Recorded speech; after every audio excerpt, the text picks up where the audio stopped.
Welcome students. 11th standard ஸ்டூடெண்ட்ஸுக்கான physics public exam பார்த்தீங்கன்னா நாளைக்கு நடக்க போகுது.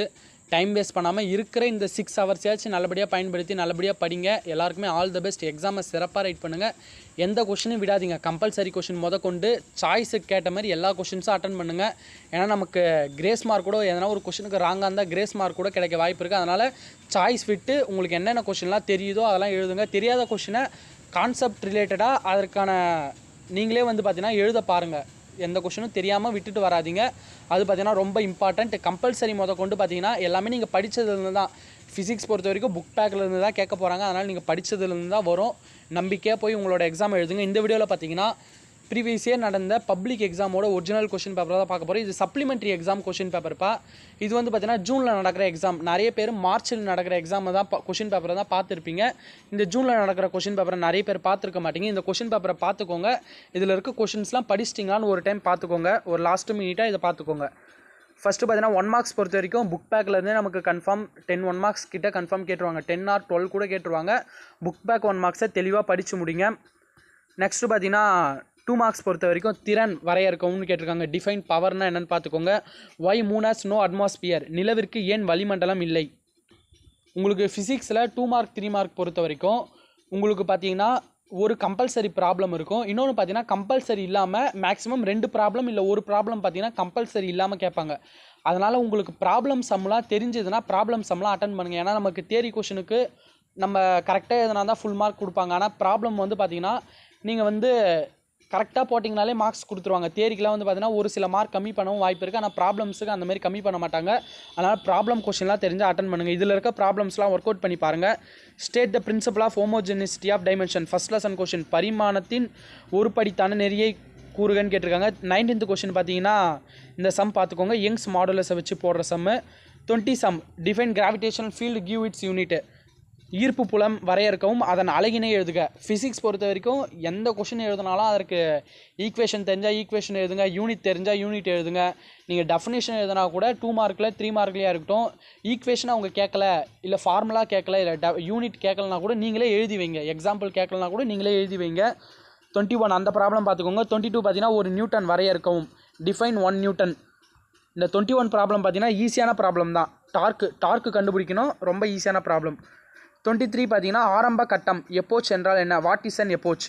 24th ப்ராப்ளம் பார்த்துக்கோங்க. இப்போ இந்த ப்ராப்ளம் பார்த்தீங்கன்னா உங்களுக்கு கம்பல்சரி ப்ராப்ளம் கன்ஃபார்ம் எக்ஸாம்பிள் சம்ஸில் இருந்து தான்ப்பா கேட்பாங்க. ஏன்னா நிறைய கொஷின் பேப்பரில் அந்த மாதிரி தான் கேட்டிருக்காங்க. கம்பல்சரி இல்லாத ப்ராப்ளம் பார்த்தீங்கன்னா இந்த புக்கில் இருக்க எக்ஸசைஸ்லேருந்து கேட்பாங்க. அதனால் நீங்கள் எல்லா லெசனில் இருக்க எக்ஸசைஸ் பார்த்தீங்கன்னா ஒரு ஃபஸ்ட்டு 2 ப்ராப்ளம் பார்த்துக்கோங்க. நீங்கள் எல்லா ப்ராப்ளம் பார்க்க வேணாம். ஏன்னா நம்மளுக்கு கேட்குறது பார்த்தீங்கன்னா ஃபஸ்ட்டு ப்ராப்ளமே கூட ஒவ்வொரு லெசன்லேருந்து கேட்டுருவாங்க எக்ஸசைஸ்லேருந்து. அதனால் எல்லா லெசன்லையும் ஃபஸ்ட்டு ஒரு 2 ப்ராப்ளம்ஸ் மட்டும் பார்த்துக்கோங்க. அதே ரொம்ப போதுமானதாக இருக்கும். கம்பல்சரி இல்லாத ப்ராப்ளத்துக்கு. கம்பல்சரி ப்ராப்ளம் மேக்ஸிமம் எக்ஸாம்பிள் தான் கேட்க வாய்ப்பு இருக்குது. அப்புறம் பார்ட் 3 பொறுத்த வரைக்கும் 25th பார்த்தீங்கன்னா difference between conservative and non conservative forces. ஆற்றல் மாறா விசை மற்றும் ஆற்றல் மாறும் விசை. Derive the expression of gravitational potential energy. Very important question. ஈர்ப்பு நிலை ஆற்றலுக்கான கோவையை வருவிக்கவும். What are the factors affecting the mean free path. சராசரி மோதலிடை தூரத்தை பாதிக்கும் காரணிகளை அவைன்னு கேட்டிருக்காங்க. இந்த ப்ராப்ளம் பார்த்துக்கோங்க. நெக்ஸ்ட் 29 பார்த்தீங்கன்னா பரப்பு இழுவிசையானது பரப்பு ஆற்றலுக்கு எவ்வாறு தொடர்புடையது. How is surface tension related to surface energy. 30 question அந்த ப்ராப்ளம் பார்த்துக்கோங்க. ஐடியல் ரெஃப்ரிஜிரேட்டரை வச்சு சம்மு. அதற்கு கோஎஃபிஷியன்ட் ஆஃப் பர்ஃபார்மன்ஸ் கண்டுபிடிக்கணும். 31 explain the properties of scalar product. Scalar பெருக்கல் பண்புகளை விவரிக்கவும். 32 இது வெரி இம்பார்ட்டன்ட் கொஷின்ப்பா. Using free body diagram show whether it is easy to pull and object then to push it. ஒரு பொருளை நகர்த்த அப்பொருளை இழுப்பது சுலபமா அல்லது தள்ளுவது சுலபமா. தனித்த பொருளின் விசைப்படம் வரைந்து விளக்குகன்னு கேட்டிருக்காங்க. இந்த கம்பல்சரி ப்ராப்ளத்தையும் பார்த்துக்கோங்க. அப்புறம் பார்ட் 4 5 மார்க்ஸ் பொறுத்த வரைக்கும் மேக்ஸிமம் புக் பேக்கில் இருந்து தான் 5 மார்க்ஸ் கேட்பாங்க.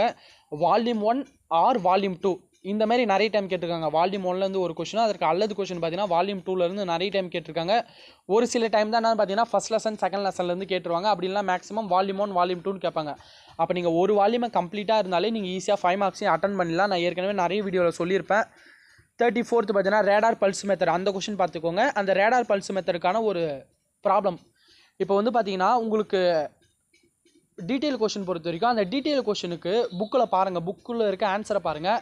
அந்த ஆன்சருக்கு ரிலேட்டடாக சின்ன சின்ன ப்ராப்ளம்ஸ் இருந்ததுன்னா அதையும் பார்த்துக்கோங்க.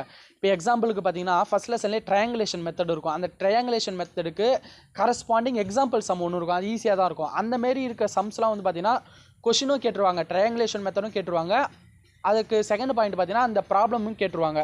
அதனால் அந்தமாரி கேள்விகள் வர கொஷின்லாம் நீங்கள் புக்கில் படிக்கிறப்ப அதுக்கு ரிலேட்டடாக சிம்பிள் ப்ராப்ளம்ஸ் இருந்ததுன்னா அதெல்லாம் பார்த்து வச்சுக்கோங்கப்பா, ரொம்ப யூஸ்ஃபுல்லாக இருக்கும்.